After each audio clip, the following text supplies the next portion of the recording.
Hello বন্ধুরা, সবাই কেমন আছো? আশা করছি সবাই খুব ভালো আছো। প্রতিদিন একঘেয়েমি ডিমের কারি বা ডিমের ঝোল খেতে ভালো লাগে না, তাই ভাবলাম আজ ডিম ভাপা বানাই, তাই তোমাদের সাথে শেয়ার করছি। প্রথমেই আমি এখানে কুচনো পেঁয়াজ আর 3 কোয়া রসুন নিয়ে ভালো করে তেলে ভেজে নিয়েছি।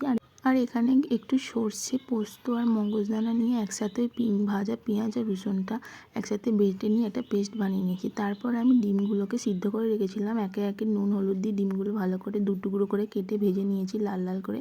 ভাজার পরে সেই পেস্টটা আর একটু টক দই দিয়ে, হলুদ গুঁড়ো, কাশ্মীরি লঙ্কার গুঁড়ো, স্বাদ মতো নুন দিয়ে একটু জল দিয়ে ভালো করে পেস্ট বানিয়ে নিয়ে তার মধ্যে ভেজে রাখা ডিমগুলো দিয়ে এক এক করে চিড়ে রাখা কাঁচা লঙ্কা আর ডিম ভাজার যে তেলটা ছিল ওপর থেকে ছড়িয়ে দিয়ে আর 20 মিনিটের মতন একটা ফ্রাইং প্যানের ওপর জল বসিয়ে দিয়ে 20 মিনিটের মতন ভাপিয়ে নিলে রেডি ডিম ভাপা। ডিম ভাপা রেসিপিটা যদি ভালো লেগে থাকে অবশ্যই সেম প্রসেস একবার বাড়িতে বানিয়ে দেখবেন। আশা করছি সবার ভালো লাগবে। দেখা হবে নেক্সট ভিডিও। টাটা।